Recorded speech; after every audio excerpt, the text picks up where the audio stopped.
Yeah, it was a historic night for Galway United as they won 9-1 against Kerry in what was Kerry's first trip to Eamon DC Park and the first time Galway United ever scored 9 goals in a competitive match.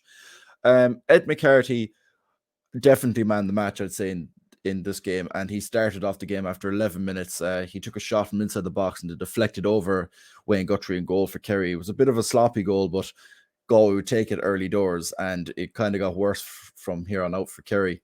Just 10 minutes later, in the 21st minute, Ed McCarthy got his second. Francie Lomboto was found in the box, and he squared it quite nicely to Ed McCarthy in the box from around 6 yards out, and he just tapped it home to put Galway 2-0 up. Just 10 minutes later, again, around 32 minutes gone, Ed McCarthy made a great run from midfield and he was hacked down just outside the box. And he took the free kick himself. So he whipped it into the back post and Rob Slevin headed home at the back stick to put Galway. That would be 3-0 up at this stage.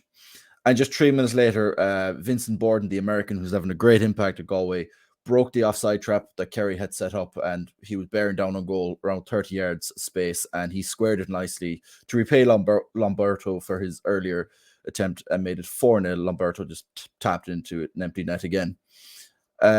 This was the halftime score. It was 5-0 going in a halftime.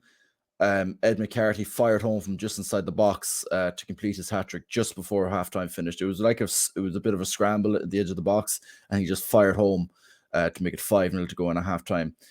Galway and Kerry both made changes at halftime. Kerry made 3 changes. Galway took off Conor McCarthy, who had a good game as well. And Kerry kept the game a bit quiet for the next 15 minutes, but Galway then made more subs and brought in Ibrahim Keita and Darren Clark. And Keita scored after being on the pitch for 2 minutes. Darren Clark found him in the box, and he again squared nicely, tapped it home, lovely finish. Kerry got their first goal then, their only goal. Ryan Kelleher scored from a great cross back post. He headed into the ground to make it 6-1.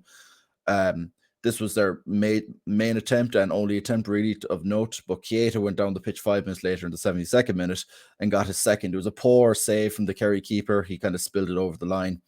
And this was game done and dusted, 7-1. Stephen Walsh earned himself a penalty in the 85th minute, and he was determined to score after he'd missed a few opportunities. He took the penalty himself, powered into the keeper's left-hand side to make it 8-1.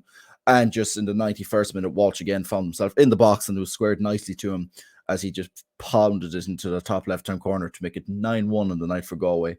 A harsh result on Kerry, but it just probably shows the inexperience they have, and Galway probably 3 years into a journey, and Kerry obviously just starting off. But yeah, Galway win out nicely, 9-1 on the night.